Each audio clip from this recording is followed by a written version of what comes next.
Hello दोस्तों, मैं Ryan खरे। आज एक महत्वपूर्ण इम्पोर्टेंट टॉपिक पर चर्चा करते हैं। मेंटल रिटार्डेशन, जो एक साइकेट्रिक सब्जेक्ट का एक पार्ट है। मेंटल रिटार्डेशन क्या होता है? इसको शॉर्ट में क्या बोलते हैं? एमआर। इसका दूसरा नाम क्या है? कन्फर्मेटरी टेस्ट भी इसको बोलते हैं। MR MR is calculate by IQ test. MR किस लिए करते हैं? आईक्यू टेस्ट को चेक करने के लिए मेंटल रिटार्डेशन को आईक्यू टेस्ट करते हैं। आईक्यू टेस्ट बाय डेवलप किया था अल्फ्रेड बिन्नेट। अल्फ्रेड बिन्नेट ने डेवलप किया था। आईक्यू टेस्ट डेवलप किया था अल्फ्रेड बिन्नेट ने। एक कई बार क्वेश्चन ये भी आता है, इसका फॉर्मूला को क्वेश्चन पूछा जाता है आईक्यू टेस्ट का। ये फॉर्मूला ही रख देते हैं, आईक्यू और मेंटल एज बटे क्रोनोलॉजिकल एज, इसको बोलते हैं CA इंटू 100। ये क्वेश्चन कई बार पूछा गया है। तो मेंटल एज का क्या, इसके मेंटल एज को बोलते हैं कैलकुलेट बाय साइकोलॉजिकल टेस्ट, और CA को बोलते हैं साइकोलॉजिकल एज यानी एक्चुअल एज। एक साइकोलॉजिकल टेस्ट होता है, एक एक्चुअल एज। तो इसका एक तो सूत्र फॉर्मूला ये हो गया। एक दूसरा, इसमें तो आईक्यू टेस्ट निकालते हैं, ये मेंटल एज निकालते हैं। IQ into 100 equal to CA। IQ बटे 100, 100 इंटू क्रोनोलॉजिकल एज। और जैसे एक क्वेश्चन है, a child 4 year and IQ 140 है। एक बच्चा है, इसका उम्र है 40 साल, IQ 140 है, तो मेंटल एज क्या होगी? तो मेंटल एज का ये फॉर्मूला है, इंपॉर्टेंट फॉर्मूला है ये। मेंटल एज बराबर होता है IQ बटे 100 इंटू CA क्रोनोलॉजिकल एज। तो एक IQ 140 था ये, बटे 100 इंटू CA क्रोनोलॉजिकल एज। ये इसको काट दिया, 4 एकन 4, 25 चौक 100, 140 बटे 25, 25 से 5 से काट दिया, 5 25, और ये 28 का कटेगा। तो ऐसे इसकी एज आ गई 5.6 ईयर। तो 5.6 ईयर से इसकी मेंटल एज ये निकल आके आ गई। नेक्स्ट पढ़ते हैं normal IQ level. Normal IQ level कितना होता है? 90 से 109, ये नॉर्मल IQ लेवल होता है। अगर क्वेश्चन आता है कि एवरेज IQ कितना होता है, ये क्वेश्चन आ चुके हैं। एवरेज IQ होता है 100। अगर पूछता है कि बॉर्डर लाइन IQ कितना होता है, तो 70 से 89 होता है।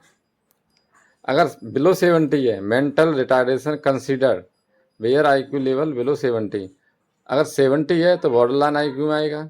अगर बिलो 70 से कम है तो इसको हम मेंटल रिटार्डेशन में कंसीडर करेंगे या मेंटल रिटार्डेशन मानेंगे। इसकी कैटेगरी है कुछ। IQ अगर 50 से 69 है, 50 से 69 है, तो इसको माइल्ड मेंटल रिटार्डेशन बोलेंगे। अगर IQ लेवल 35 से 49 है तो मॉडरेट मेंटल रिटार्डेशन में आएगा। अगर IQ लेवल 20 से 34 है तो सीवियर मेंटल रिटार्डेशन में आएगा। अगर इफ IQ लेवल 20 से कम है तो प्रोफाउंड में MR बोलेंगे इसको, मेंटल रिटार्डेशन। नेक्स्ट है इसका,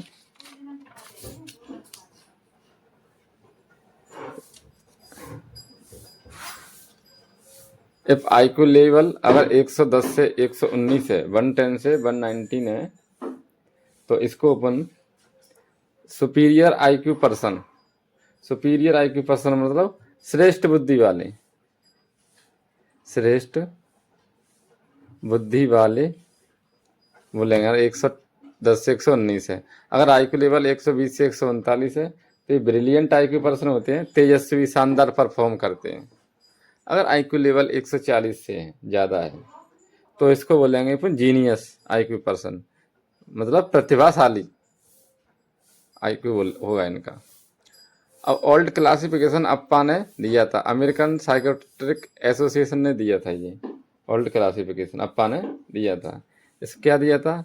इफ IQ लेवल अगर 0 से 20 है तो इसको अपन क्या बोलेंगे? इडिएट। नीड टू डिपेंड, ये बिल्कुल डिपेंड है पूरी तरह, इसको अपन को सब कुछ करवाना पड़ेगा, रूटीन एक्टिविटी भी नहीं कर पाएगा ये। अगर IQ लेवल 26 से 49 है तो इसको बोलेंगे इम्बेसाइल। मॉडरेट MR मूर्ख, मूर्ख बोलेंगे। नीड टू सपोर्ट, यार इसको अपन सपोर्ट करेंगे तो ये अच्छा परफॉर्म कर जाएगा। अगर IQ लेवल 50 से 69 है तो इसको बोलेंगे मोरन, माइल्ड MR, इंडिपेंडेंट, ये अपना एक्टिविटी कर लेगा। अब है कॉज, मेंटल रिटार्डेशन का क्या कॉज है, ये क्वेश्चन कई बार आया है। तो most common cause of MR down syndrome, ये फर्स्ट प्रायोरिटी है इसकी। अगर most common second most common cause पूछे तो फ्रेजाइल एक्स सिंड्रोम, और फर्स्ट कौन सा है, डाउन सिंड्रोम, इसकी फर्स्ट प्रायोरिटी है। इसको ट्राइसोमी 21 आता है इसमें। अदर कॉजेज हैं birth trauma, rubella infection, pregnancy, congenital rubella, ये अदर कॉज हैं, लेकिन मेन कॉज दो ही हैं। फर्स्ट ये है first priority down syndrome, second most common cause fragile x syndrome. धन्यवाद।